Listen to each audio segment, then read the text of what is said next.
Boa noite, sejam Boa bem-vindos noite. ao Obrigado. terceiro dia da 23ª edição da CEVET UNB. Eu sou a Nayane, estudante veterinária e coordenadora do módulo Vet Além da Clínica. E hoje eu tenho a honra de receber o médico veterinário Antônio Carlos Chemarque Júnior no nosso evento para ministrar a palestra Como ser um veterinário de pesquisa em campo. O palestrante Antônio possui graduação em Medicina Veterinária pela Univiçosa, graduação em Agronomia, mestrado em Zootecnia e doutorado em Medicina Veterinária pela Universidade Federal de Viçosa.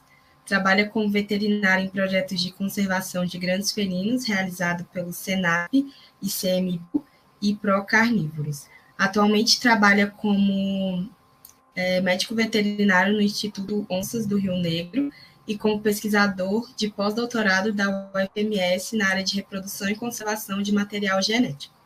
Antes de dar início à palestra, gostaria de agradecer aos nossos apoiadores, a Stupato Labcare, Exotic Life, Orofino e Scan, e gostaria de dar alguns recados. O formulário de presença será liberado no chat do YouTube ao final da palestra, então fiquem atentos, pois só receberá o certificado quem se inscreveu na plataforma do SIGA e também confirmar a presença no formulário. Não é necessário anexar o print, caso você não tenha. As camisetas da CEVET estão à venda, então quem tiver interesse, está R$36, e todas as outras informações estão no nosso Instagram, @CEVETUNB. Também ao final da palestra nós abriremos espaço para as perguntas, então podem enviar no chat, sinalizando com hashtag pergunta em caixa alta, que depois a gente vai responder. E lembrando que o concurso de desenho está acontecendo, então o edital está no Instagram da CEVET e o prêmio é um estetoscópio. Esperamos que esse seja um momento muito proveitoso para todos vocês que estão nos assistindo. E, Antônio, fique à vontade. Bom, primeiro eu quero agradecer o convite, é uma honra participar do evento de vocês.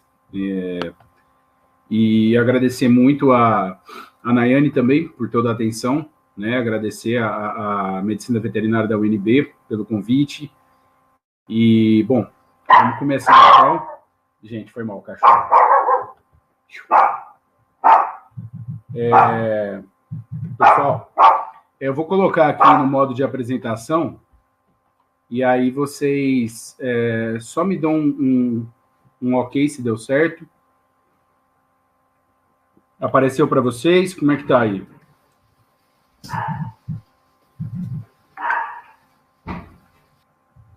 Vocês estão me escutando direitinho? Estão vendo a apresentação? Tá tudo então, certo, pode começar. Então vamos lá. Bom, o tema é como ser um veterinário de campo. E eu tenho alguns objetivos, né? Tem 3 pontos, 3 pilares assim dessa apresentação que eu gostaria de falar agora. Primeiro é que eu quero falar sobre o dia a dia do trabalho no campo a partir de vivências pessoais minhas. Isso não quer dizer que o que eu vou falar aqui é verdade absoluta, são as minhas percepções a respeito do trabalho a campo, é o que eu sinto trabalhando a campo, e eu quis trazer desse jeito porque não são experiências que você vai achar num artigo científico, na internet, assim por diante. Discutir a respeito das dificuldades do trabalho no campo, das satisfações que esse trabalho também dá, e apresentar, depois que eu fizer essa parte, apresentar para vocês alguns dados nossos de trabalho de campo para ilustrar o porquê de trabalhar a campo. Tudo bem? Bom, falando de mim rapidinho, eu fui criado na roça, né, num sítio, dividido entre planta e bicho desde a infância, apaixonado pelos dois, o que me fez cursar tanto a agronomia quanto a veterinária. E atualmente eu trabalho como pesquisador no Instituto Reprocon, o Reproduction for Conservation. Aqui do lado tem o site, se vocês tiverem interesse em conhecer nosso trabalho. Eu trabalho principalmente voltado a biotecnologias reprodutivas para a conservação de espécies ameaçadas de extinção.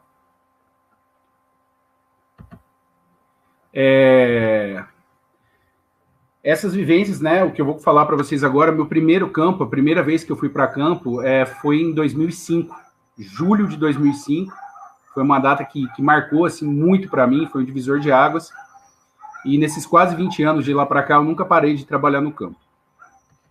O campo, quando a gente fala o que é o campo, pela minha vivência de trabalho, que, como eu disse, é a minha vivência, existem outras, para mim o campo é isso aqui, no caso do Pantanal, isso aqui no caso da Caatinga, isso aqui no caso da Mata Atlântica.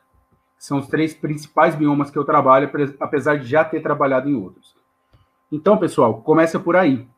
É nesse lugar aqui imenso, onde que você vai procurar os seus dados, né? Aqui no caso da Caatinga. Essa foto aqui não é efeito isso, tá? É da época da máquina de filme ainda. Isso aqui foi um campo lá em Santa Catarina, no Parque Nacional do Itajaí, com onça parda. Então, a primeira coisa é entender que você vai trabalhar num ambiente vasto e que a leitura desse ambiente é muito importante para você saber, no meio disso tudo que está aí, onde você vai ter a maior chance, maior possibilidade de sucesso na coleta dos seus dados e nos seus objetivos. E o profissional de campo, agora que a gente já falou do campo, quem que é o profissional do campo? O que vem na cabeça de vocês quando vocês pensam, quem pensa em ser veterinário de campo, ou quando vocês falam para a mãe, para o pai de vocês, né, eu quero ser veterinário de campo, que perfil que vem na cabeça de vocês? Pensa nisso agora. Põe uma foto assim na tua cabeça de quem seria esse profissional. E a gente tem muitos estereótipos e não é esse o perfil do profissional de campo, também não é esse do Tarzan, também não é esse, tá? Primeira coisa que eu queria falar é a gente fugir dos estereótipos. Qualquer pessoa pode ser um bom profissional de campo. Não importa quem essa pessoa é, como ela se veste, contanto que ela seja técnica, ética e tenha humildade ao trabalhar no campo. Então, a primeira coisa é fugir dos estereótipos. A gente conhece profissional de campo de várias condutas distintas e ótimos profissionais. O profissionalismo, claro. Muita gente acha que o campo é ritmo de aventura. Não é. É um trabalho extremamente técnico. A técnica, assim como dentro de um laboratório, você tem áreas de risco, risco químico, risco biológico. No campo você tem riscos também. Então, não é aventura. É extremamente profissional e técnico. E um conselho que eu posso dar é seja você mesmo, tá? Ainda falando, vamos falar um pouco aqui sobre o perfil desse profissional de campo. É o físico versus o psicológico. Muita gente acha que para você trabalhar no campo, para você ficar longos períodos andando no meio do mato, carregando tralha pesada, você tem que ter uma boa forma física. E isso não é que não é mentira. Isso vai te ajudar se você tiver um bom preparo físico, um bom condicionamento. Mas o que seleciona, a peneira que bate o profissional de campo é o psicológico, tá? Eu conheço várias pessoas que têm preparo físico e não se adequam a campo. A gente já teve pessoas que foram para campo e pediram para voltar, porque o campo é um trabalho extremamente pesado, extremamente estressante. Não é as fotos bonitas que a gente coloca em rede social, não é. Vai muito além disso. Então, o que realmente seleciona um profissional do campo é o psicológico. É conseguir trabalhar em adversidade, é conseguir trabalhar sem conforto, com sono, com fome, trabalhar em equipe mesmo estando estressado. Então, a principal característica que vai selecionar esse profissional é o fator psicológico. Aqui só alguns exemplos. Ano passado eu trabalhei no resgate de fauna, lá do Porto Jofre, e foi o olho do furacão do incêndio, lá no Pantanal. Fiquei um pouco mais de um mês, convivi com várias equipes, algumas que eu já conhecia, outras que eu passei a conhecer lá, respeito todas, e é um trabalho extremamente pesado, né, de muito pouco sono, de muito estresse. A gente, aqui alguns resgates, né, essa onça pintada, ela se recuperou, né, ela já vinha em recuperação, e essa anta que a gente resgatou, ela acabou vindo a óbito durante o tratamento. Aqui só algumas imagens do trabalho de resgate. Né, animais com exposição óssea, o tanto de animal que a gente pegou com exposição óssea por causa de queimadura, né, foi um número grande de animais. E um búfalo aqui, no caso, esse animal, a gente, durante a noite, teve que descer dentro d'água para conseguir botar ele numa posição que fosse possível eutanasiar esse animal, e junto do pessoal da PM, descendo dentro d'água com a gente no Rio Cuiabá, e para fazer a eutanásia a tiro, né, que é autorizada pelo Conselho Federal de Medicina Veterinária quando você não tem outra opção. Nesse caso, a gente não tinha. Um animal de 700 quilos, muito perigoso, sem chance de retirar dali, com queimaduras com exposição óssea também. E, bom, por que eu estou mostrando essas imagens? Porque durante esse um mês que a gente está lá, não dá tempo de choro. Se você... você tem que chegar lá e desligar a chavinha do emocional. Liga a chavinha do técnico só, e ela que vai atuar durante todo o tempo que você estiver a campo, porque você vai ter que tomar decisões rápidas, e para elas serem mais acertadas, você tem que ser 100% técnico. Então, o pessoal, né, que chegava em campo e se emociona demais, chora, não dá para trabalhar no campo. A gente deixa para chorar quando chega em casa, né? Vários amigos que trabalharam lá no resgate falam, não, fui embora, tive uma crise de choro.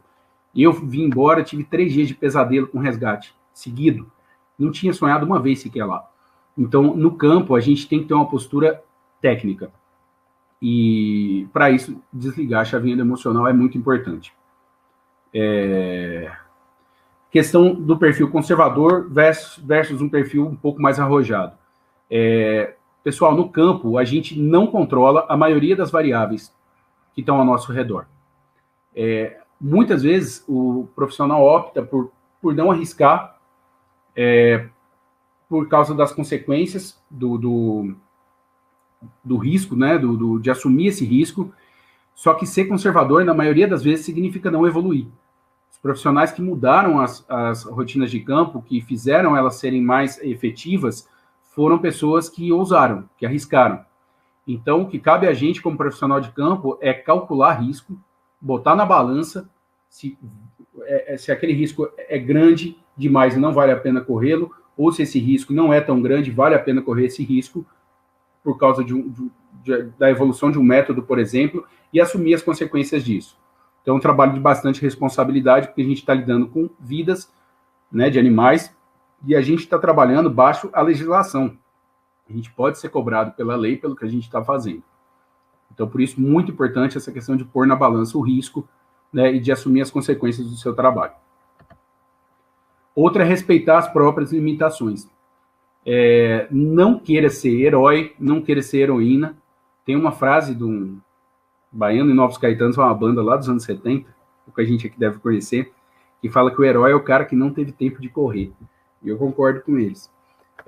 A gente não está lá para ser mártir, para ser herói, a gente está para fazer um trabalho técnico que tem objetivo, que tem financiamento. E então é muito importante a gente saber até onde a gente pode ir. Né? Um passo errado que você dá, você pode colocar em risco a equipe que está trabalhando com você, você pode condenar aquele trabalho de campo. Outra coisa muito importante no perfil desse profissional de trabalho é a sinergia com o local que você está trabalhando. Na minha vivência campo, eu trabalhei em boa parte dos estados do país, boa parte dos biomas. Em cada bioma você encontra uma cultura diferente, pessoas diferentes que moram lá, você é a pessoa de fora. Então, você procurar se integrar com esse local é muito importante. Você não está indo lá para levar verdades para eles. Eles são muito importantes, né? Aqui tem o pessoal lá da Caatinga, isso aqui é no Boqueirão da Onça, norte da Bahia, uma fazenda que a gente parava para conversar com esse pessoal, que conhecia a área na palma da mão. Dessa fazenda para frente, aqui já não tinha energia elétrica, a gente ainda andava 8 quilômetros carregando a tralha para chegar no campo de captura. E tanto as histórias de vida são muito interessantes de escutar, quanto as dicas que essas pessoas dão. Aqui, seu Dorival é um mestre lá do Pantanal, conhece tudo. Então, se integrar com essas pessoas faz muita diferença no trabalho. Principalmente numa área que você não conhece e eles são de lá. Então, é muito importante a gente respeitar essas pessoas que estão no local, mesmo que a gente não concorde, às vezes, com uma ideia ou com um jeito de pensar, a gente fala, mas na faculdade eu aprendi diferente, não me falaram assim, não importa. Eles são de lá. Então, respeitar essas pessoas, respeitar a cultura deles, respeitar os hábitos locais. E outro ponto importantíssimo, escutar muito mais do que falar. essa é uma das partes mais importantes que eu acredito do trabalho de campo, é conseguir interagir bem com as pessoas que estão lá. Você não vai trabalhar sozinho, né? Você vai acessar uma área que você não é de lá e assim por diante. Então, ter essa sensibilidade, a humildade de somar o conhecimento com essas pessoas faz toda a diferença no resultado do trabalho. Outra, pessoal, é a intuição, né? Uma forma de conhecimento direta, clara, imediata, se você for procurar no dicionário, é o que você sente. Respeite a sua intuição. Então, se você acha que não devo fazer isso, se você tem o ímpeto de fazer alguma coisa, você tem muita certeza daquilo, respeite a tua intuição. E se você tem experiência, você pode confiar mais ainda nela, porque aquilo se repetiu tantas vezes que no teu inconsciente alguma coisa já está te falando, é por aqui que você deve ir. Outra coisa é pensar fora da casinha. Pessoal, a gente trabalha num local que não tem condições ideais de trabalho. A gente não está num ambiente controlado, a gente não está dentro de um laboratório onde a gente consegue controlar as variáveis. A gente está no meio do mato, sujeito a variáveis que a gente não consegue controlar. Então, é muito difícil ter protocolos. Inclusive, se você tem protocolos muito rígidos, você não consegue executar o trabalho, porque o trabalho cada hora vai te apresentar uma surpresa. E você vai ter que responder àquela novidade que aconteceu no trabalho e tentar contornar. Então, muitas vezes, como nos casos dos resgates, por exemplo, protocolos rígidos engessam o trabalho e a gente não consegue chegar aos nossos objetivos. A gente geralmente trabalha sem todos os recursos que a gente precisa. Você está no meio do mato, não tem como você carregar tudo nas costas. Então, a gente tem que aprender a trabalhar em condições reduzidas, aprender a ser criativo, usar o que a gente tem da melhor forma para conseguir os resultados que a gente quer. Muitas vezes, pouquíssimas pessoas ou ninguém fez o que você está fazendo ali no campo. Você não tem onde buscar informação. É muito importante, durante os trabalhos de campo, a gente desenvolver observação e análise crítica, começar a criar alguma forma de ter critérios para as coisas que acontecem, para a gente entender um pouco da repetibilidade do campo. Isso aqui já me aconteceu, foi desse jeito, não importa se foi em outro lugar. Então, aprender a fazer esse tipo de análise tá totalmente integrado com o lugar que você está trabalhando e, mais uma vez, né, ter a humildade de reconhecer que a gente não sabe tudo e a gente está lá para aprender também. Esse ponto, pessoal, é crucial, é a capacidade de trabalhar em equipe. Não tem como trabalhar sozinho no campo. Você não vai para o mato sozinho. Mesmo porque se acontecer alguma coisa, não tem ninguém para te resgatar, não tem como pedir socorro, não dá para carregar a tralha toda sozinho, então você vai trabalhar em equipe. Então, pessoal, o foco tem que ser no objetivo do campo. Quanto mais perto dele chegar, melhor. Então, você não tem que ser a pessoa que vai se destacar mais, ou que vai dar ordem, ou que vai, apesar de ser importante ter uma pessoa que lidere a equipe, é muito importante essa ideia de trabalhar em conjunto em prol de um objetivo. Ego lasca tudo, tá? Quanto mais ego, menos resultado. E mais desarmonia entre a equipe. Então, essa harmonia é essencial. É essencial a gente ser cordial com quem trabalha com a gente.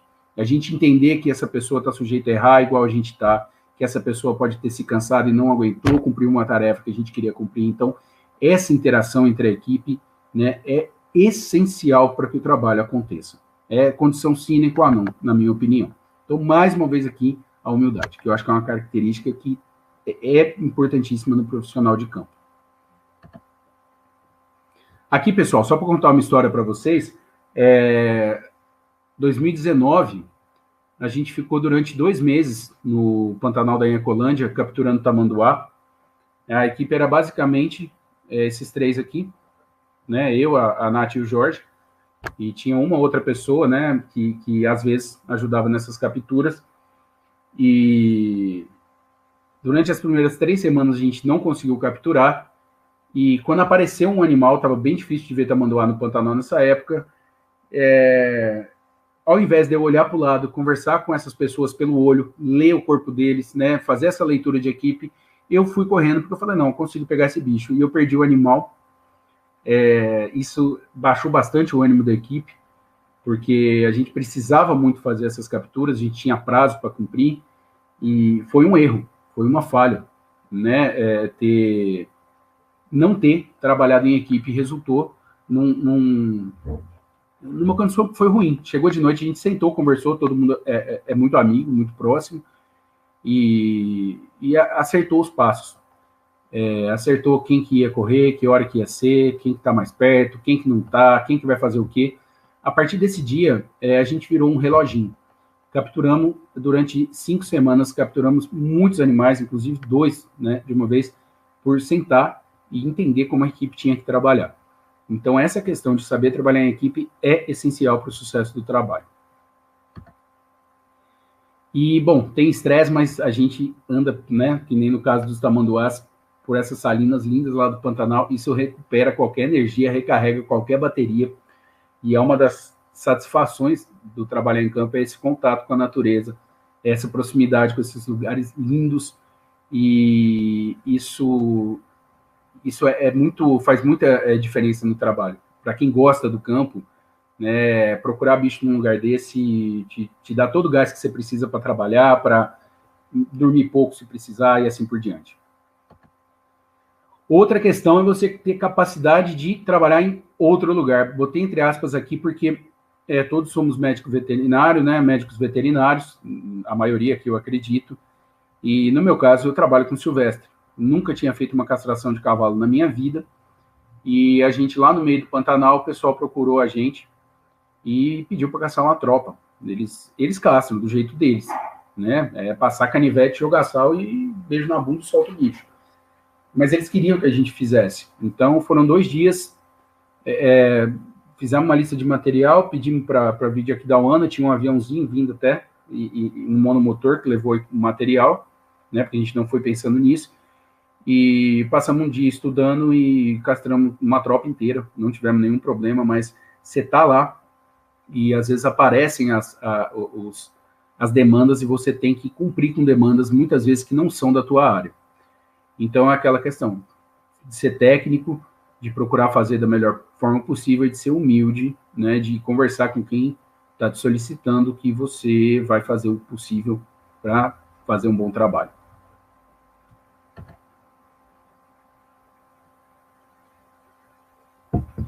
Pessoal, em relação às condições de trabalho do campo, a gente trabalha imerso no ambiente. Então, se está chovendo, a gente está debaixo da chuva. Se o sol está escaldante, a gente está embaixo do sol. Mosquito, tem lugar...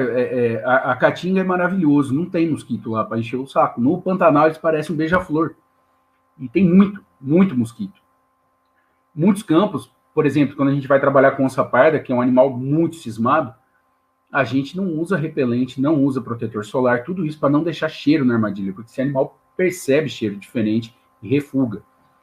Então, você às vezes está montando uma armadilha que tem um parafusinho que vai fazer o ajuste de disparo e tem 1 milhão de mosquitos te picando e não importa. Concentra, respira, você tem que fazer. Longos períodos sem sucesso. Caatinga e Mata Atlântica, por exemplo, a gente já chegou a fazer campo de 1 mês sem capturar nenhum animal. São locais que foram campos de onça pintada, no caso, então são locais que esses animais são muito escassos e isso abaixa o ânimo da equipe demais da conta. A gente já está estressado pela falta de conforto, que eu digo que a gente é acostumado com falta de conforto, mas realmente você dormir pouco, você andar muito, você se machucar e trabalhar machucado e não pega nenhum animal, Isso é muito... Aí entra a questão do psicológico que eu estava falando para vocês.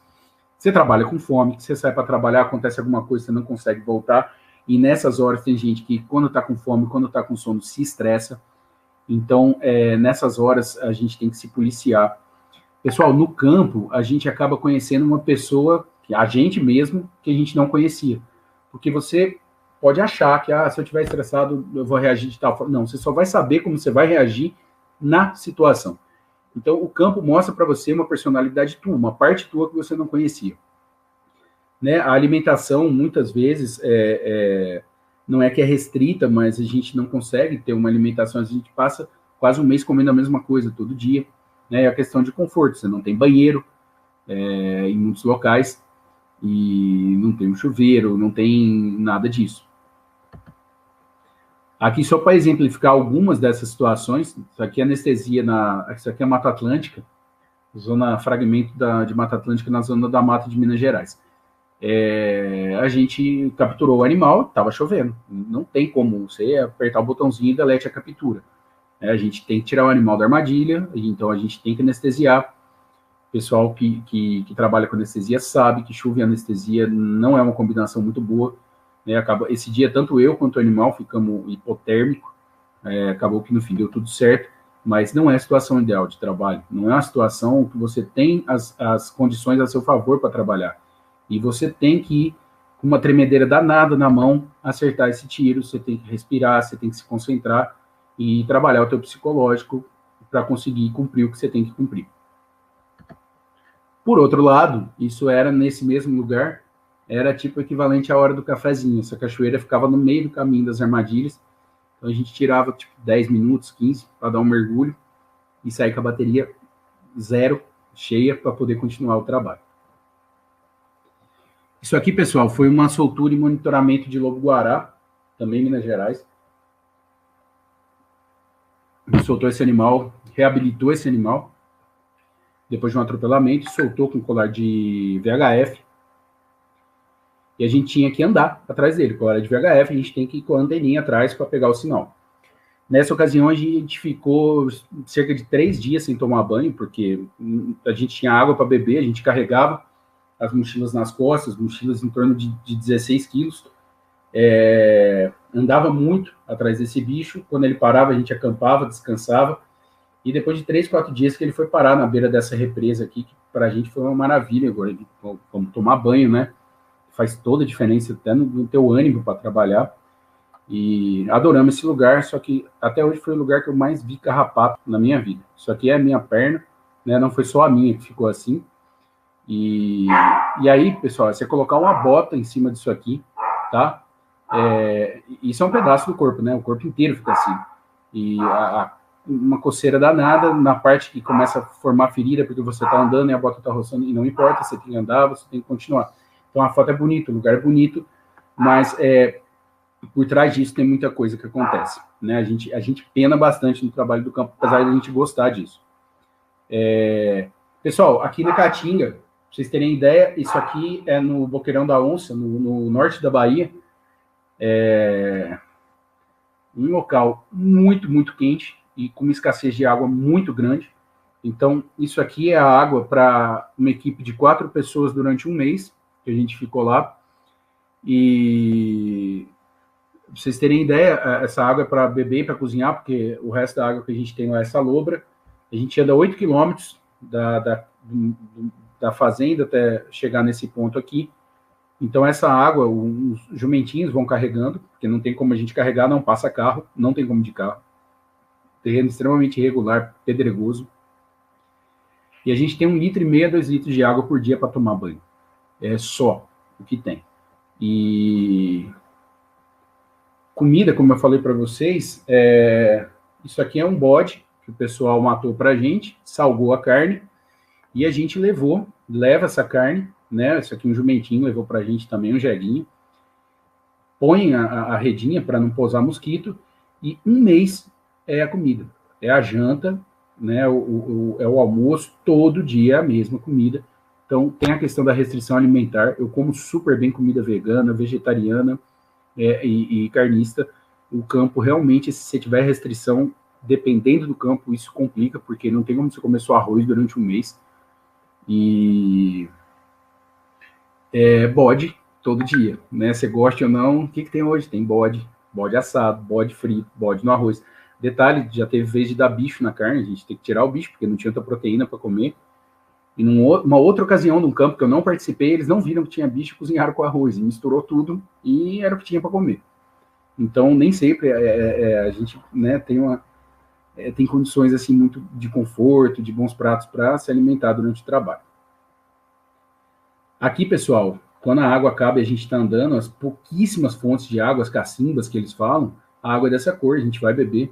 Reação alérgica, né, a questão dos acidentes de campo, então a gente sempre tem que andar com medicamento. Isso aqui é reação alérgica por picada de himenóptero lá na Caatinga. O corpo inteiro fica desse jeito, começa a fechar glote. Então, você tem que estar sempre com medicamento junto para poder não botar a tua equipe em risco, né? Nem você mesmo, nem o trabalho que você está fazendo.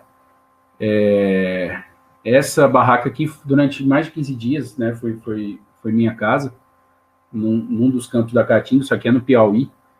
E aqui a outra moto era o Mãozinha, que está tirando a foto, um veterinário, né? Um parceiraço nosso. A gente saía daqui, a gente andava 3 horas de moto, porque era o único lugar que tinha água para a gente tomar um banho. E na volta, muito calor, a gente suava, poeira das motos, a gente chegava numa milanesa, mas era só para ter a sensação de que tinha tomado banho, a questão do psicológico mesmo. Dormindo em rede, cozinhando em fogãozinho feito com as pedras aqui da Caatinga mesmo. Por outro lado, pessoal, voltando de moto, a gente passa nos locais como esse aqui, que é a Pinga do Boi, e vê um pôr do sol maravilhoso desse. Ou, como eu falei, não tem mosquito na Caatinga. Então, você deita na rede a céu aberto, né, que parece que vai cair estrela na tua cabeça, enquanto você está olhando para o céu, de tanta estrela que tem. Ou outro, né, no caso da Serra da Capivara, lá no Piauí, a gente trabalhou numa região, que é a região do Amâncio, na Serra Branca, que é fechada para o turismo, e a gente instalou as armadilhas, e escolheu um local para estender as redes e dormir, e a hora que a gente acendeu o fogo, já estava de noite, era uma parede dessa, que eu não sei há quantos mil anos atrás nossos antepassados pintaram. E esse dia eu não consegui dormir, pensando naquele lugar que eu estava, quem que estava antes. E então, o campo traz, né, muita sensação para a gente, além da sensação do trabalho do médico veterinário. Pessoal, só para finalizar essa parte de como que é o campo, essas dificuldades, essas coisas boas, o acesso é muito difícil. Isso aqui é o trabalho da gente lá no Pantanal, da Ecolândia. Durante algumas épocas do ano, a gente só consegue entrar de avião, porque a cheia não deixa, mas até o limite que dá para entrar de carro, por causa do custo, né, o recurso é muito importante, o que a gente gasta com avião é muito mais do que entrar de caminhonete, então a gente, até o limite da água, a gente tenta passar, e vai atolando o caminho inteiro. Você fala, mas os caras vão passar dentro da água também, né? Só tem água para passar. Então, o acesso a esses animais é muito difícil, é muito complicado. Isso aqui é a caminhonete do Lauro, que é um freiteiro que trabalha com a gente, um amigo nosso também, que jurou que passava, a gente solta alguém para ir andando aqui, para ver o terreno como é que está embaixo, onde que está mais firme, às vezes o trator passa e ele deixa a bitola aberta lá embaixo dessa água. E aí, se a caminhonete entrar, ela não sai. Então, a gente desce descalço, vai pisando para sentir onde está essa bitola do trator e guiar o cara que está dirigindo. Mas, às vezes, não. Ele fala, não, aqui eu sei passar aqui. E aí, no caso dessa caminhonete aqui, foi perda total. Né? Tinha seguro e tal, mas isso atrasa muito o trabalho de campo também, né? Acontecer isso, até se tirar esse carro, até se dar um jeito de resolver tudo. Não é muito simples. Mas a gente tem algumas coisas que deixam a gente muito feliz, como o reconhecimento do conselho. Isso aqui é um trabalho que a gente já vem fazendo há muito tempo, né? Na época era o Sussuarana, que foi em Minas ainda, né? Construindo uma nova ciência, né? O conselho divulgando o trabalho da gente, entendendo a importância desses dados que a gente gera a campo. Bom, pessoal, até agora, o que eu falei era aquela primeira parte que eu queria falar para vocês, percepções pessoais de campo. O que a gente sente, né, o que eu sinto trabalhando no campo. E quais são as dificuldades, o que é bom, o que não é. Eu esqueci de falar lá na frente, todas as fotos são de arquivo pessoal, as poucas que não são, estão referenciadas, o resto não está referenciado porque é tudo arquivo pessoal. Então, procurei trazer a vivência da gente de campo mesmo, especificamente a minha vivência como médico veterinário de trabalho a campo. Agora, eu quero entrar nessa parte de falar para vocês de por que trabalhar no campo com ações que a gente desenvolve no campo. Até aqui, eu falei, olha, isso é legal, isso não é... essa parte é importante, o perfil psicológico é esse, e assim por diante. Agora não, são ações efetivas de trabalho nosso a campo, para a gente entender o porquê de passar esses perrengues todos para trabalhar no campo.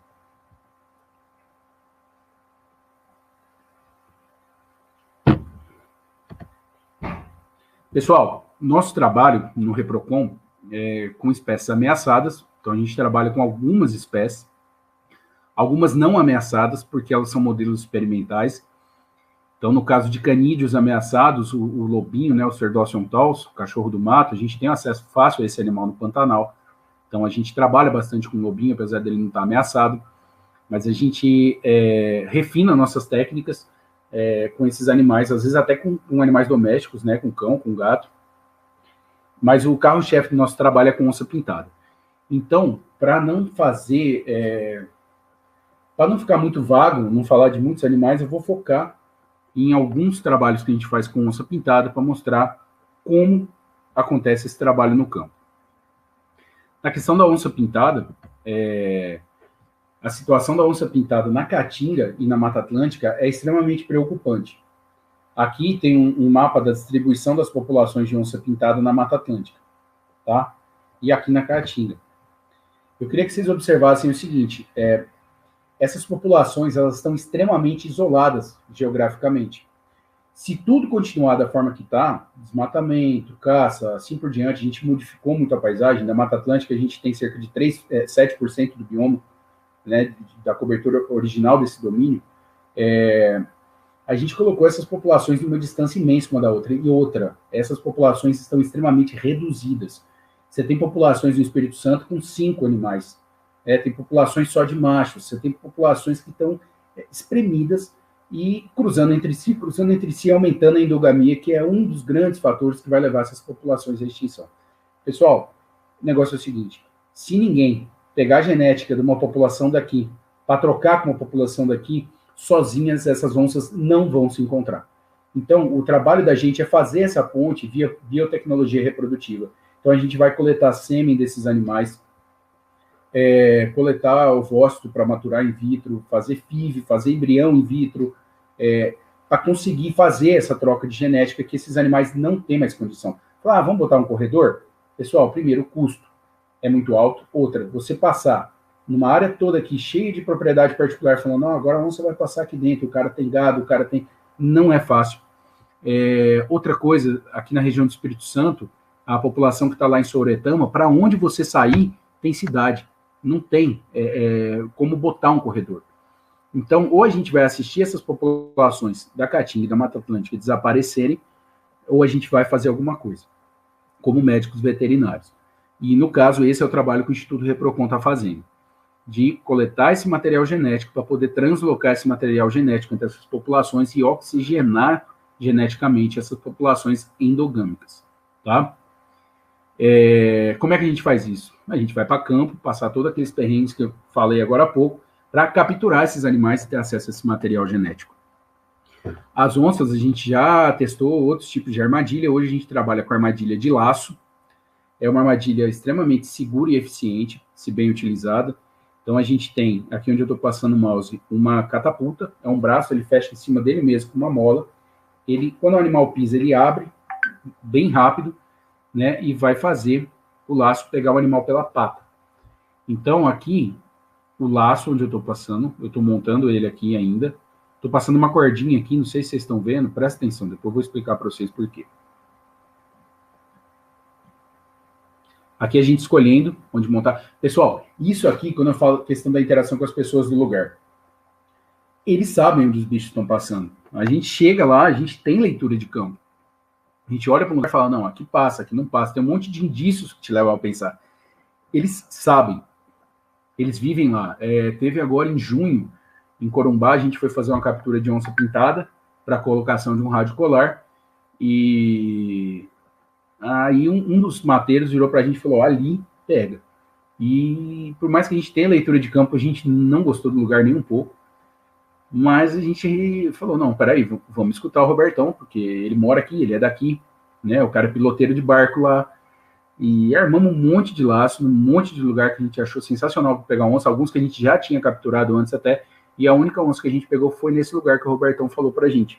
Então, assim, essa conversa com eles, a questão de você ser humilde, você não é dono do conhecimento da verdade, aquele pessoal é de lá. Então, isso é muito importante para a gente escolher esses locais das capturas, no caso das onças pintadas. Então, aqui a gente está fazendo as passadas, né, o caminho para poder achar o lugar que a onça vai passar com menos problema, com menos quina de visão, com menos virada, para poder conseguir montar essa armadilha. Então, essa leitura do campo é muito importante. a gente coloca alguns bloqueios. Isso aqui, pessoal, é uma trilha de porco. Percebam que por causa de uma folhinha do acuri caída, eles desviam e voltam para a trilha que eles estavam depois. A mesma técnica que a gente usa botando essas folhas, esses bloqueios, para conduzir um animal para a armadilha que a gente quer. Um animal que tem uma área de muitos quilômetros quadrados, a gente quer que ele pise em 20 centímetros quadrados. Então, a gente tem que dar um jeito de conduzir esse animal. A gente usa cadenciadores, são pedaços de pau. Aqui vai dar para vocês verem. Aqui, ó, tem um, aqui tem outro, que a onça geralmente ela anda jogando a pata, assim, a gente precisa que ela levante a pata para pisar, então a gente cadencia a passada dela com esses cadenciadores, né, com esses pedaços de pau. E aquela linha que eu falei para vocês, tá vendo essa linha aqui que eu tô mexendo, essa aqui? Essa linha, ela vai ligada, amarrada espera um pouquinho só, aqui. Vai amarrada num transmissor de VHF. Então, cada armadilha que a gente usa é como se fosse uma estação de rádio que você sintoniza no teu carro. Cada uma delas tem uma frequência e a gente, lá na base, com a antena, né, a gente consegue captar a frequência de cada armadilha, dependendo do lugar, até 12 quilômetros de distância. A partir do momento que algum animal acionar essa armadilha, não importa se é uma onça ou não, a equipe vai estar pronta para sair e a gente vai saber que acionou, porque a gente vai receber o sinal desse transmissor de rádio que está ligado na armadilha. Aquela cordinha que eu mostrei para vocês, ela está amarrada num ímã que está aqui, que quando o animal puxar a pata do laço, ele puxa esse ímã junto e dispara o sinal para a gente lá na base. Aqui um vídeo de uma captura para vocês. Isso aqui é em Cáceres, no Pantanal, na Ezequiel Tayamã. É a Alice. Tá? Então aqui está o G, que falou agora há pouco, inclusive, no evento. A gente geralmente deixa um peixe ou outro dentro da água, para a água ficar com cheiro, e joga aqui para o animal não passar muito rápido no laço. Geralmente a gente faz isso no Pantanal, não é sempre. Aí vocês vão ver que ela vai chegar e ela vai cheirar. Linda. Ela para, isso que a gente quer. Ela percebe o cadenciador, agora ela vai mudar a passada dela e vai cair no laço. E aí ela tá pega. Nesse ponto, ela estava acompanhada. Né? Nesse ponto, já disparou o alarme para a gente, né? Já chegou um sinal para a gente, que assim que a gente sintoniza essa armadilha, a gente sabe que ela está aberta. E aí a gente vai para o lugar. Aqui é o momento da contenção, é um dos momentos mais... Tinha um vídeo, né? Eu não consegui achar, de uma contenção de um outro animal, mas vamos ver esse aqui. É um dos momentos mais delicados do trabalho.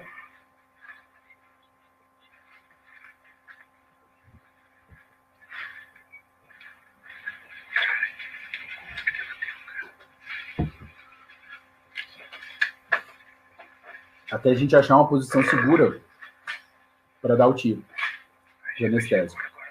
No caso, agora o animal está numa posição boa. Não sei se vocês perceberam, a gente abre a equipe em duas para poder distrair o animal, porque a tendência da onça parda é fugir, da onça pintada é vir para cima. Então a gente precisa distraí-la para poder conseguir ter uma posição boa de tiro. A partir desse momento da anestesia, pessoal, a primeira pessoa que vai acessar o animal é o médico veterinário, para acessar os parâmetros vitais. Se a gente tiver, por exemplo, um monitor multiparâmetro, ajuda demais. Dá para trabalhar bem rústico no campo? Dá. Só que quanto mais condição você tiver, melhor quanto melhores forem as ferramentas que você usa para fazer o seu trabalho, melhor esse trabalho vai sair. Então, quanto mais experiência, vivência, quanto mais você estudar, quanto mais você fizer, melhor. E quanto mais você tiver bons equipamentos, que você consiga usá-los no campo, melhor. Só que o campo tem limitações, como, por exemplo, a questão da energia elétrica, que a gente vai falar daqui a pouco. O monitor multiparâmetro, ele tem uma bateria, ele dura um pouco, mas o primeiro acesso é do médico veterinário, para poder ver se esse animal está em condição de continuar o procedimento ou não, e a gente faz a coleta do material. No caso, a gente faz barba, cabelo e bigode. A gente pega tudo que puder pegar desse animal, porque é um dado muito importante. A gente recaptura, às vezes, o mesmo animal, mas isso não é uma situação frequente. Então, o que esse animal aqui, uma espécie ameaçada de extinção, tem de informação para dar para a gente é obrigado a coletar. E aí, mas eu não sou especialista nisso, não importa, estuda, você tem que coletar desde material para análise clínica, análise genética, todas as análises que vocês pensarem que for possível a gente fazer no bicho, a gente tem que dar um jeito de ter parceiro para coletar esse material e mandar para ser analisado, caso a gente não seja capacitado, não tem um laboratório capacitado para fazer essas análises. Bom, o radiocolar, sempre que possível, a gente monitora, coloca esses animais, equipa esses animais com radiocolar. Aqui é o cotim, um macho que a gente capturou na região da Inhacolândia, né, no Pantanal do Mato Grosso do Sul. E a gente passa todo aquele perrengue. Pessoal, pra falar a verdade, nem sempre o campo é daquele jeito que eu mostrei. Eu mostrei o extremo do campo, mas existem locais que a gente fica muito bem alojado. Em alguns locais do Pantanal, onde tem pousada de turismo, por exemplo, em algumas fazendas que a gente trabalha.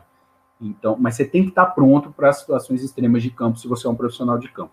Por isso que eu não coloquei foto de pousada de turismo. Mas esse trabalho de ir para campo, passar perrengue, para conseguir botar o radiocolar num animal de uma espécie ameaçada, para a gente é importantíssimo, porque a gente começa a ter ideia de como ele se comporta. Com VHF era praticamente impossível monitorar onça pintada. A partir do GPS, a gente começa a ter dados muito mais precisos. Esse verdinho aqui a gente vai descartar, que é uma onça parda, o Dodô.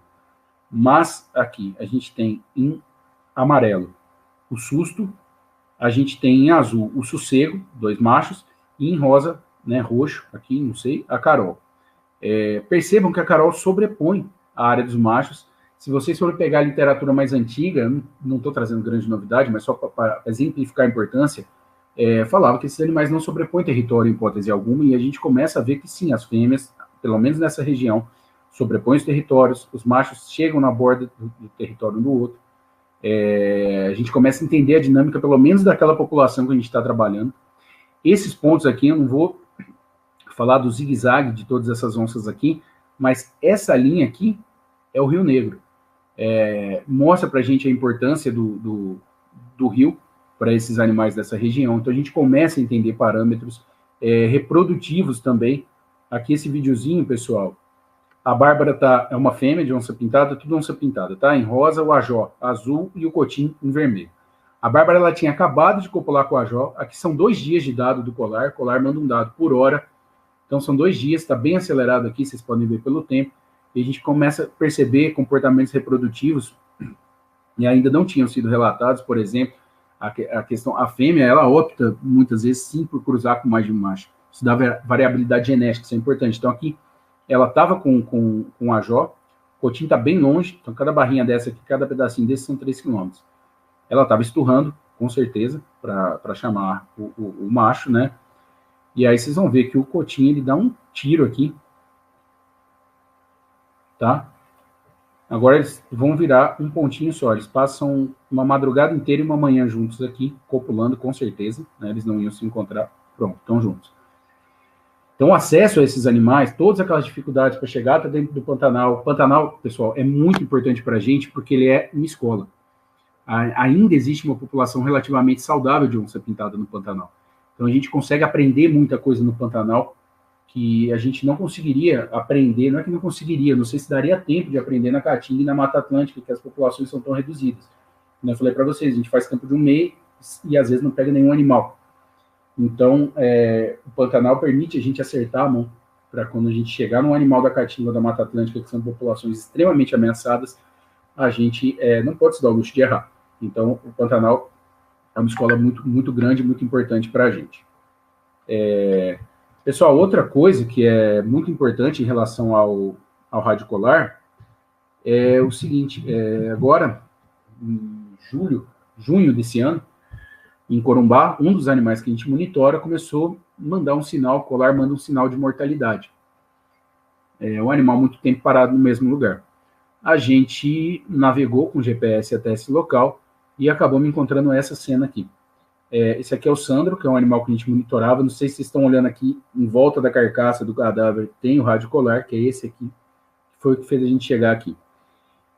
Chegando no campo, a questão da intuição, que eu falei para vocês lá atrás, né, a gente, por trabalhar em campo, achou uma situação estranha, começou a sentir cheiro mais forte, e começamos a andar, encontramos outra onça pintada morta, e aí a gente entendeu que podia ser uma situação de abate, por envenenamento, pela proximidade dos animais, a gente acredita, saindo da área, porque, né, a gente ficou preocupado, com receio, acionamos a Polícia Federal e o IBAMA.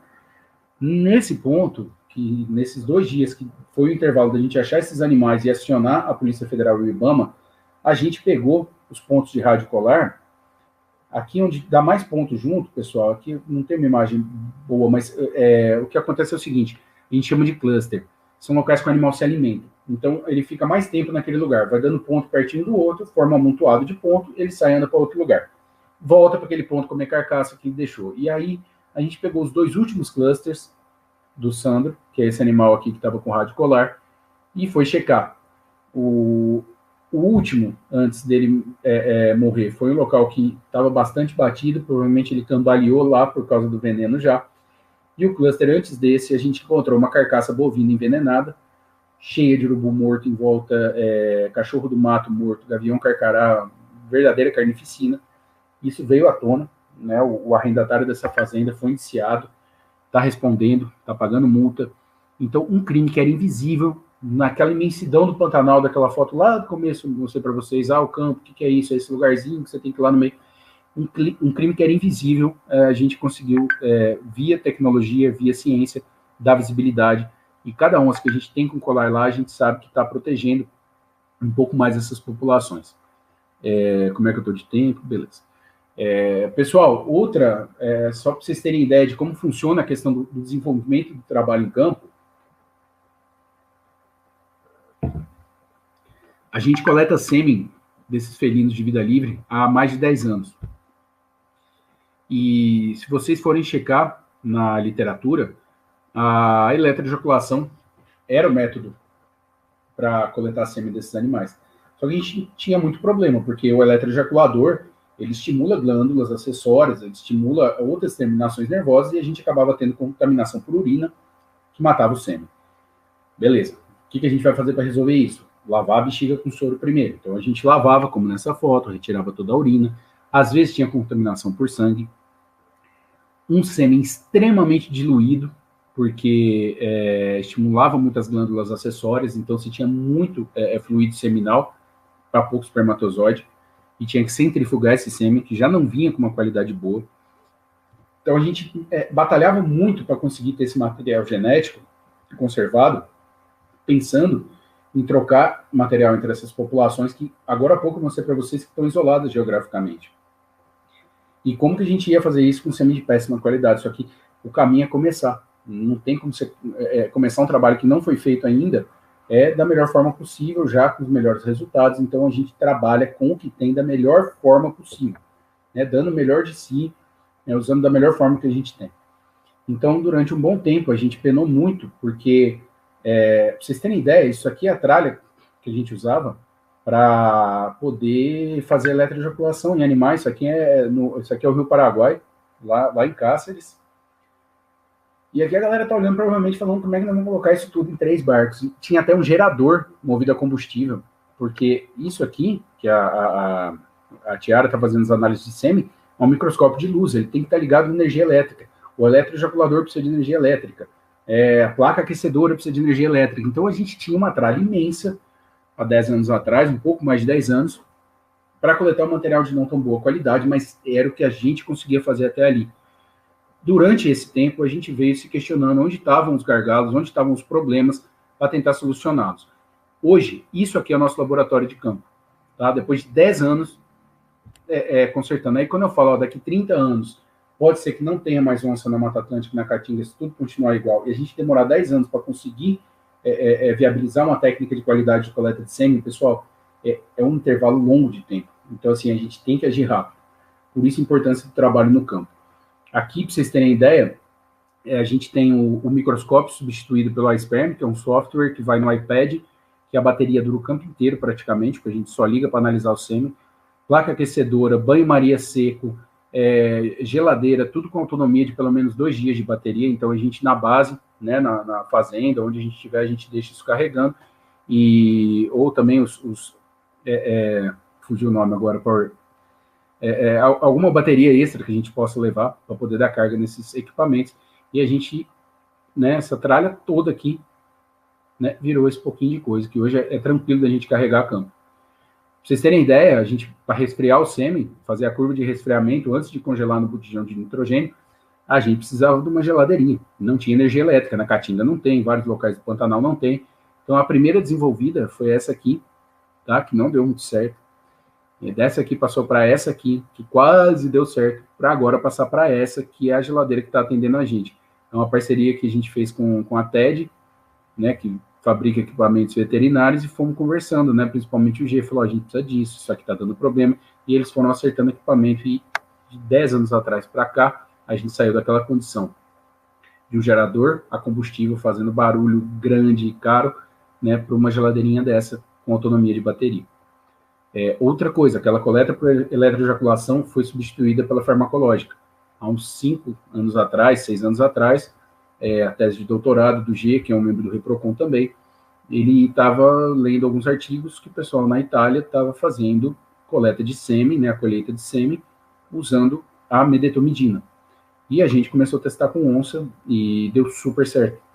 Então, todo o problema do eletroejaculador, né, do sêmen diluído, das contaminações por urina, por sangue, a gente conseguiu zerar isso usando a colheita farmacológica.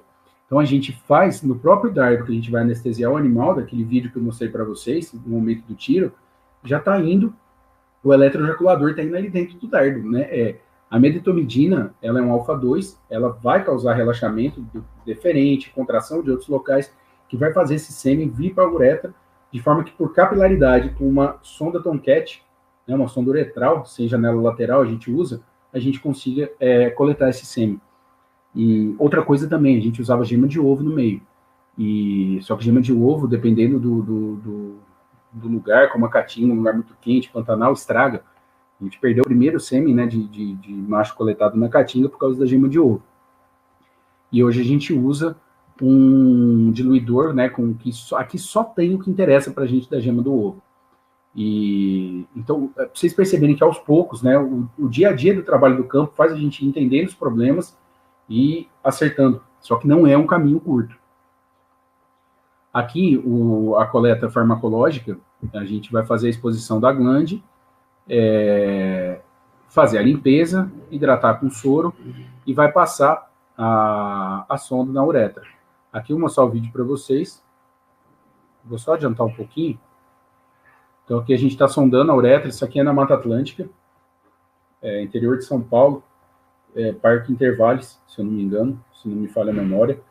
Pessoal, vocês vão observar que por capilaridade esse sêmen vai chegar aqui no final da sonda. Ó, ele já está subindo, vocês estão vendo?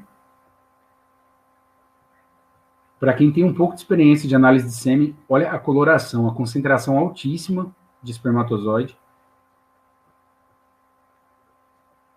E esse sêmen, às vezes a gente consegue drenar ele direto para dentro do Eppendorf, às vezes a gente usa uma seringa de 1 ml fazendo uma pressão bem baixa para acabar de tirar o sêmen. Mas toda aquela parafernália, né, foi substituída pela colheita farmacológica. Um detalhe importantíssimo, a qualidade do sêmen é muito, muito superior, tá? Beleza, acabamos de coletar, a gente não precisa mais do microscópio, então a gente vai direto aqui, não sei se vocês estão vendo que tem um canhãozinho preto aqui atrás, aqui vai a lâmpada, tudo com bateria, aqui vai a câmera, onde está os 4,5 ml de sêmen que a gente usa, e aí eu tenho aqui um sistema de análise computadorizado que me dá vigor, me dá motilidade, me dá a concentração do sêmen a partir do momento que eu aperto ali. Então, isso agilizou muito a vida da gente também.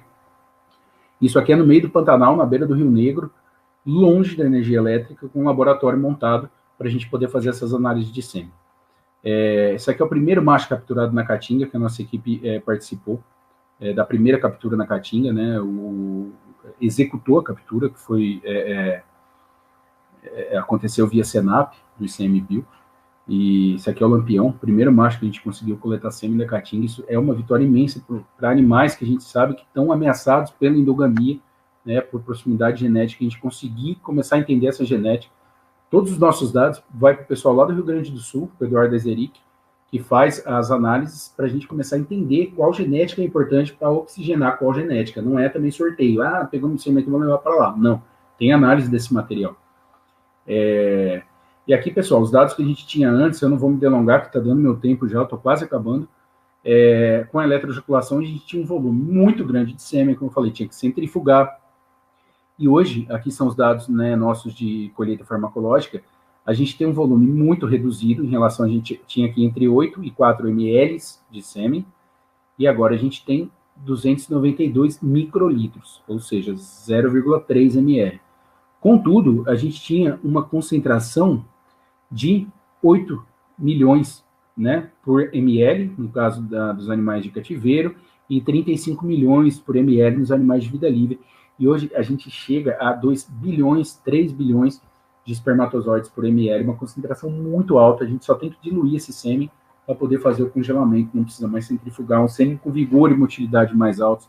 Então, esse pedaço do trabalho que eu resolvi trazer aqui para mostrar para vocês são 10 anos de janela, de trabalho a campo, né, tentando entender o que está acontecendo, percebendo, para poder tirar as quinas desse trabalho. Só que isso não acontece só com a questão de macho de onça pintada, que é o que eu resolvi trazer para vocês. Tem a questão de fêmea, tem outras espécies ameaçadas que a gente trabalha, então é um caminho muito longo. E como considerações gerais, os dados ainda são escassos devido a essas dificuldades que eu apresentei para vocês de acesso ao material, os custos são muito altos também. Se vocês me perguntarem qual que é o principal desafio hoje para o pesquisador no Brasil, é recurso, na minha opinião, é dinheiro. A gente tem gente boa para trabalhar, falta recurso para a gente trabalhar, ponto.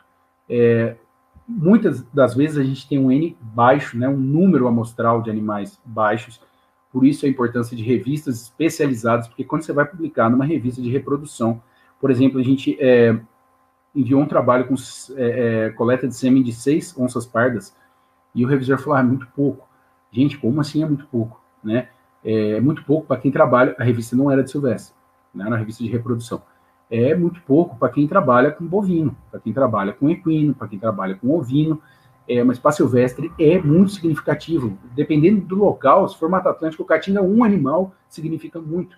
Então, a importância dos jornais especializados, das revistas especializadas, a importância da gente ter mente aberta para trabalhar a campo, que, como eu falei, se a gente for conservador, a gente não sai do lugar. Então, a gente tem que assumir riscos e consequências, e tem que ter a mente aberta, sim, para testar, porque você vai errar uma vez, vai errar duas, mas a hora que você acertar, isso pode ser um divisor de água no teu trabalho, e todo campo é um aprendizado enorme. Cada campo que você faz, você ganha mais bagagem, você está sabendo um pouco mais. Mas tem um ditado que fala morrendo, aprendendo, né, vivendo, aprendendo e morrendo sem saber. A gente está sempre, sempre aprendendo. E aí, mais uma vez, para finalizar, a questão da humildade, de você saber que você tem que aprender sempre. Né? Uma mente que acha que já sabe tudo não vai aprender mais nada. Pessoal, eu quero agradecer muito os parceiros que têm viabilizado os nossos trabalhos a campo, o Instituto Onça Pintada, o NEX, Instituto Onças do Rio Negro, Senap, a MV Technologies, que tem dado um baita apoio para a gente, a SPERM, a TED e a CAPES, tá? E eu agradeço muito, muito pela atenção de vocês, muito obrigado pela oportunidade de poder mostrar nosso trabalho para vocês.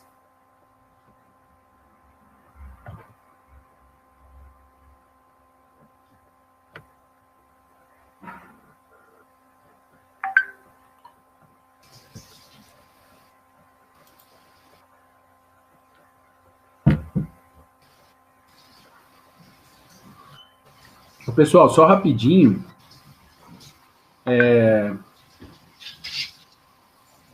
eu esqueci de falar, mas as nossas mídias, né, sociais e contatos estão aqui embaixo, então se vocês quiserem anotar, fiquem à vontade. Para a gente é muito importante a divulgação por aqui, a gente está numa fase que não está muito boa de conseguir recursos, a gente tem conseguido recursos para trabalhar com iniciativa privada, e acaba que quanto mais gente conhece nosso trabalho, melhor, né, para a gente conseguir recursos para trabalhar.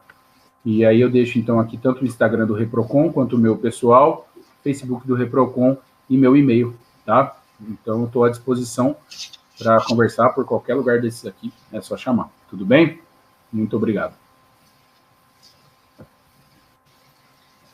Antes de mais nada, quero agradecer muito ao Antônio pela disponibilidade em participar do nosso evento. Eu gostei muito da palestra, tenho certeza que foi muito importante também, principalmente para quem trabalha na área. E antes de seguir para as perguntas, que o link para o formulário de preços já está disponível. Vamos projetar as perguntas aqui, eu vou lendo e você vai respondendo.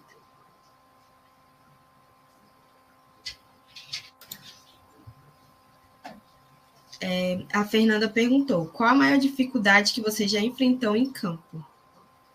Nossa, a maior eu não sei, tem algumas assim que já foram momentos tensos, não são a maioria dos momentos, mas teve questão de reação alérgica, de choque mesmo, de ter que se aplicar medicamento, né, na perna para poder voltar a respirar um pouco assim.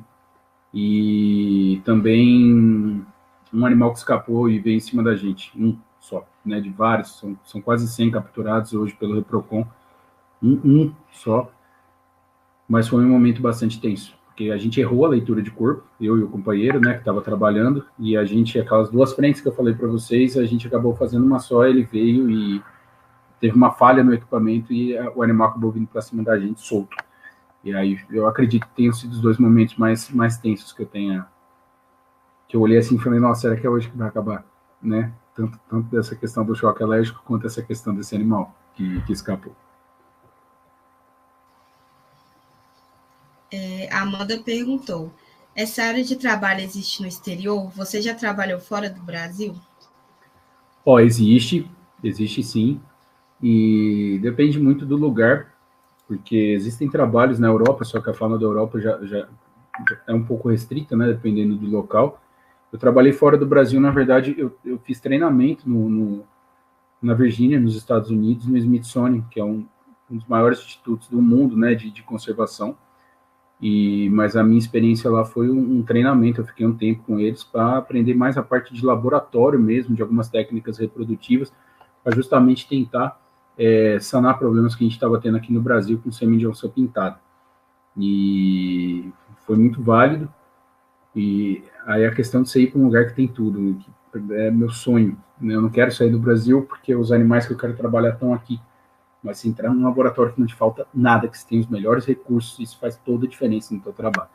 Mas a experiência que eu tive de trabalhar fora do país foi essa, não de trabalhar a campo capturando. Pra falar a verdade, eu ia fazer captura de coiote com eles e aí tiveram alguns problemas que a captura teve que ser suspensa, mas a experiência que eu tenho fora do país é essa.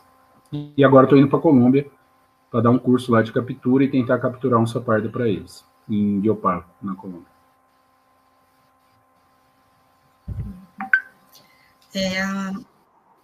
A Mariana Santos. Você tem um local fixo de trabalho ou sempre está mudando de região? Não, cada hora num lugar. Trabalho, tem isso também, o trabalho de campo.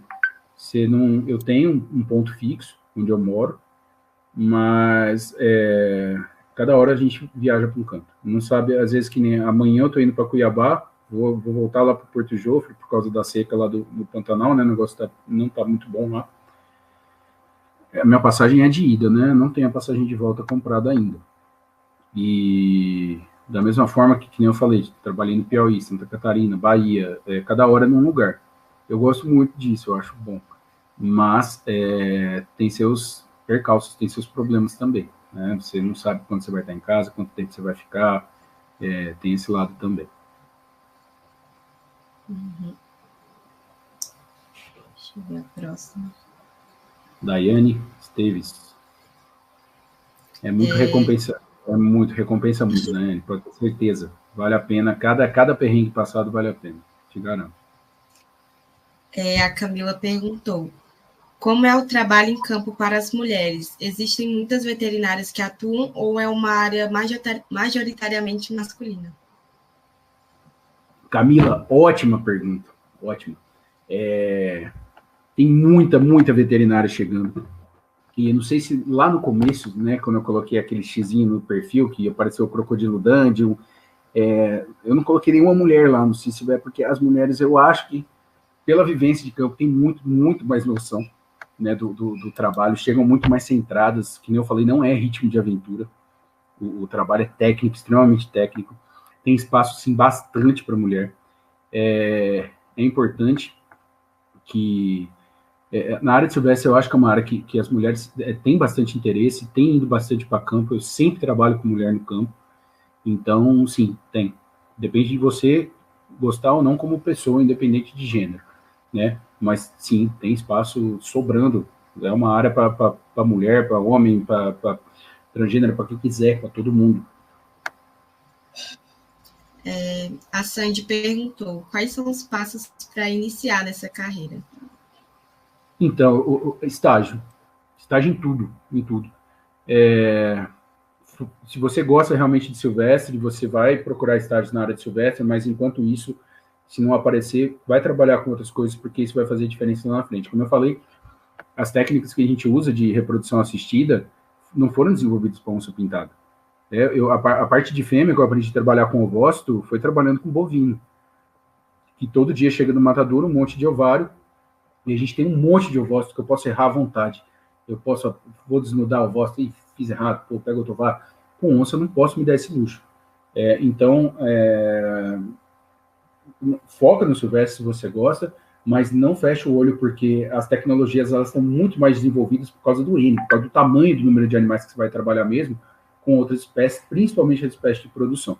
Então, eu acho que se você tiver a oportunidade de ir trabalhar com espécies de produção, né, ou pet mesmo, cachorro e gato é um modelo experimental sensacional para a gente. O gato é uma onça em miniatura. A gente trabalha muito com gato para desenvolver tecnologia, para não errar quando for mexer com um felino ameaçado, ou com cão doméstico, antes de mexer com um canídeo selvagem. Então, acho que é mais ou menos por aí. Focar que você quer Silvestre, mas não olhar desse jeito. Né? Abraçar o que dá para abraçar. Conhecimento nunca é demais. Uhum. A Luísa perguntou, quem tem alguma doença, por exemplo, eu tenho diabetes tipo 1, pode atuar na área? Porque seria um risco, mas se a pessoa estiver disposta a correr, pode? Eu acho que pode. Eu tenho problema alérgico, né? Eu tenho que levar medicamento comigo, né? Aquelas fotos de alergia foram comigo. Eu já tive como eu falei, momentos tensos por causa disso, mas eu sei que eu tenho. Então, eu tenho comigo o que eu preciso para me dar suporte, mesmo se eu precisar ser retirado do lugar. Eu acredito que eu não vou precisar, mas já tive relatos de pessoas que precisaram. Então, assim, é a questão de você saber, como eu falei, respeitar as suas limitações. Então, você sabe onde o teu calo aperta, né, onde chega teu limite, você tem que você tem que trabalhar dentro disso. Então, se você tem uma medicação para controlar, né, tem como agora você se botar em risco de vida, eu acho que não, né, não tem, mas não é o caso da diabetes, eu acredito. Mas sim, pode sim. E no campo você vai pegar doença também, né? Eu peguei leptospirose trabalhando já, comecei a ficar ruim pra caramba, eu não sabia o que era, e o diagnóstico foi leptospirose, era uma cepa mais fraca, então acabou que tem esses riscos da questão da saúde, você tem que estar pensando nisso sempre, porque, gente, pensa bem, além de você, né, ter se prejudicar, você prejudica o trabalho todo, você bota a equipe inteira preocupada, e eu não tenho problema nenhum com isso. Um amigo meu de campo, acontecer isso, a primeira coisa que eu vou fazer é correr atrás de solucionar o problema. Mas tudo que a gente puder fazer para evitar, para que isso não aconteça, a gente tem que fazer. Certo. A Ana Vitória perguntou quais são as áreas que podem trabalhar em campo junto ao veterinário. Nossa, um monte. Quanto mais gente... o trabalho com o Silvestre, ele é transdisciplinar, interdisciplinar, multidisciplinar. Então, assim, o biólogo é muito importante. O antropólogo, pouco a gente tem trabalhado junto, é muito importante, porque a visão que aquelas pessoas têm dos animais, né, elas estão ali para conservar. Eu, como médico veterinário, eu vou lá, fico 15 dias, fico um mês e vou embora, eles continuam lá. É muito importante eu entender como eles veem esses animais, onde que aperta o calo deles. Então, eu não sou cientista social, eu sou médico veterinário. Isso não é uma capacitação que eu tive, eu não estudei para isso. Então, é importante ter essa pessoa também. O pedagogo é muito importante, se você vai trabalhar, que nem a gente trabalha com educação ambiental, em escolas, né, com criança. Eu já trabalhei junto de pedagogo para aprender o mínimo, ir lá falar do meu trabalho de uma forma que eu vou conseguir acessar esse público. Então, nossa, tem uma infinidade de áreas que eu podia falar aqui, que podem trabalhar junto do médico veterinário, que devem trabalhar junto do médico veterinário. Uhum.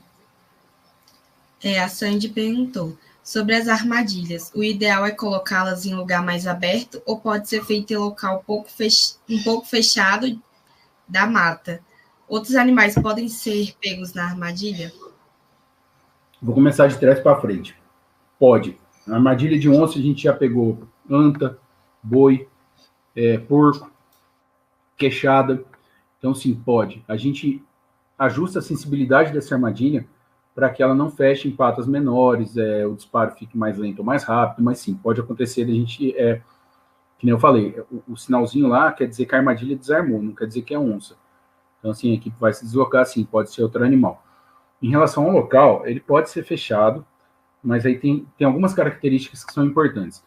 Primeiro, é que o animal, aquele laço que está na pata dela, vocês conseguiram ver o vídeo direito? Passou direitinho? O vídeo da captura? Passou? Então tá.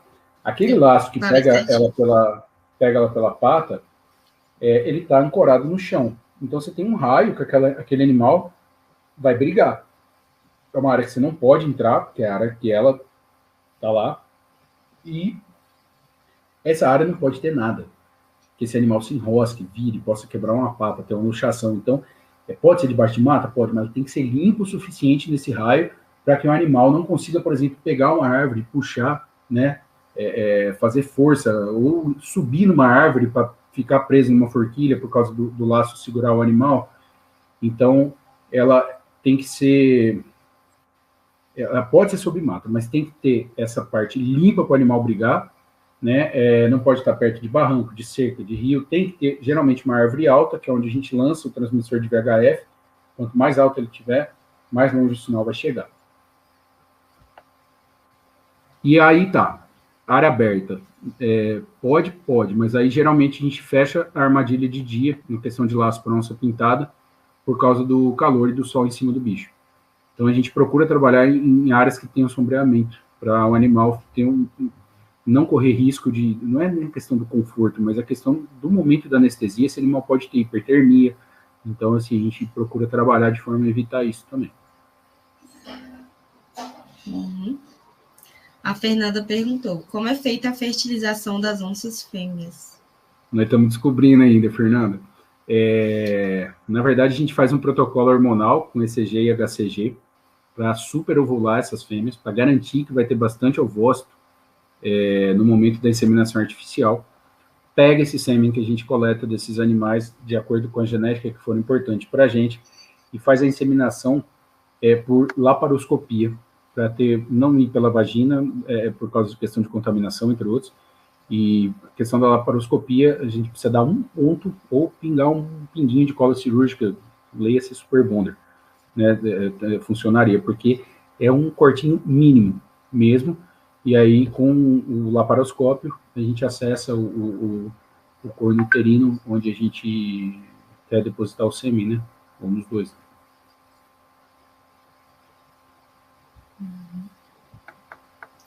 A Carol perguntou, já houve alguma situação em que a captura não deu certo e vocês precisaram pensar no plano B ali no momento? Ou nesses casos, deixam para tentar novamente depois? Então, não dá certo. Já aconteceu, por exemplo, da arma falhar, a gente não ter com que atirar e ter que improvisar um jeito de anestesiar o bicho. E uma vez que o bicho está lá dentro, você tem que resolver, você tem que tirar ele de lá. Então, acontece. E agora a questão de não dar certo, de não capturar, é frequente, dependendo do lugar que você trabalha. Se a gente vai fazer captura, que nem no caso das onças pintadas, na Mata Atlântica e na Caatinga, a densidade populacional é muito baixa. E a gente só põe a armadilha até onde o sinal daquele aparelhinho chega. E ele dá até 12 quilômetros quando o terreno é plano. No Pantanal a gente consegue. Na Mata Atlântica, na Caatinga, não.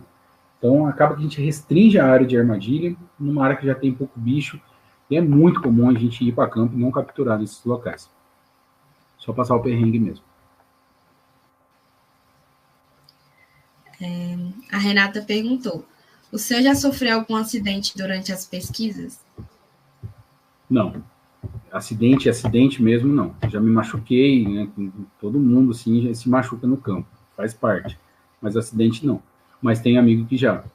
Que quebrou a perna em 2 lugares, num lugar muito longe, mas não foi comigo. E mesmo com as pessoas próximas, assim, a gente já teve situações de risco e tal, mas acidente, graças a Deus, nunca. Nem. A Ana perguntou, vocês têm apoio financeiro apenas dos apoiadores ou também do governo? Do governo a gente está sem apoio nenhum, mesmo porque não tinha nenhum edital aberto. E agora abriu um edital do CNPq, que a gente está aplicando, mas nosso apoio tem vindo quase todo de instituições privadas. A questão essa fase realmente não está sendo uma fase boa para apoio de atividade de pesquisa. A Carol perguntou: muitos animais são monitorados. Gostaria de saber se o objetivo é que todos sejam monitorados ou uma quantidade X já é suficiente e dá uma ideia da situação da região. Não, Carol, isso mesmo, a quantidade X. A gente não precisa monitorar a população toda, porque cada animal daquele que a gente monitora gera muitos dados para a gente, que permite a gente criar modelos. E aí extrapolar esses modelos e entender que tal região tem cobertura vegetal X, vários indícios que me falam que aquilo ali é uma região legal para conservar bicho ou não. Então, alguns animais monitorados conseguem responder para mim perguntas que eu quero responder para a população. Né? Apesar de existir a personalidade do indivíduo, o comportamento individual, né? Teve onça que a gente monitorou, onça parda, que não atravessava a pista por nada. Ela chegava a 900 metros de estrada, voltava. Aquilo era uma barreira para ela. Outros animais não, atravessam, são atropelados, que a gente vê isso com frequência, mas um pedaço da população monitorada é suficiente para responder as perguntas que eu quero, pensando na população como um todo.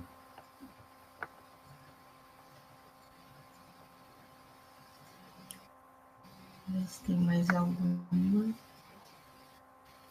A Laura perguntou: quais as principais medidas de segurança que se deve ter a campo trabalhando com silvestres?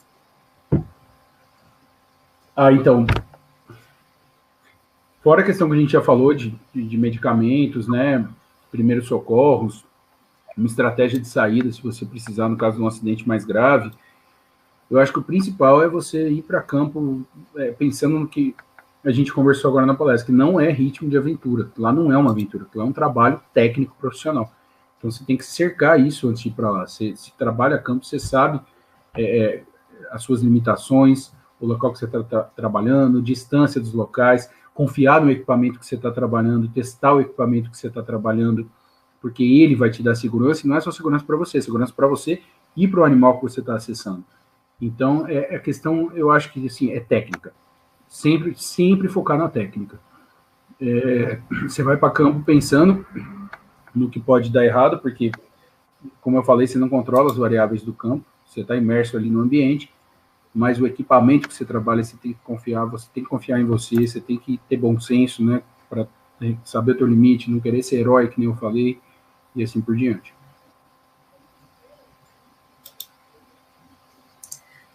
O Arthur perguntou: como é feita a remuneração de quem trabalha em campo? Geralmente é feito na forma de diária.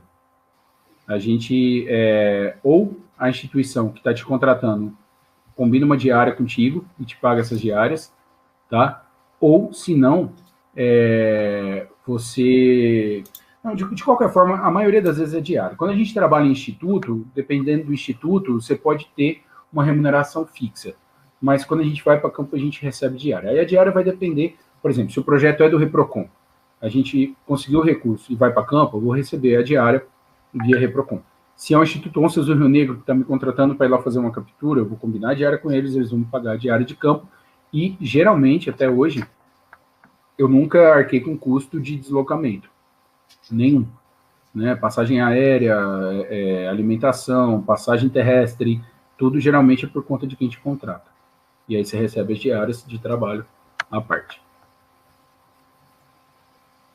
Essa foi... tá. Essa agora é a nossa última pergunta. Um conselho para quem quer seguir nessa área? Eu acho que é gostar, é paixão. Você realmente ter isso como pensar que isso tem que pagar suas contas. Né? O voluntariado, eu acho ele muito bonito, mas enquanto a gente não profissionalizar as coisas, elas não vão ser muito efetivas. Então, que bom que tem voluntários que fazem. Eu trabalho como voluntário várias vezes, mas que bom que tem, mas tem que pagar suas contas. Mas é muito bom você trabalhar em alguma coisa que você acredita, que você é apaixonado, que você levanta para trabalhar contente, que você vai fazer pensando que você entende porque você estudou aquilo, que tem um problema a ser resolvido, você sabe que você tem como resolver aquele problema, você está brigando para isso acontecer, você está correndo atrás. Então, é gostar. acreditar no que você, na tua área, né, no que você quer fazer. É o que eu podia deixar de conselho.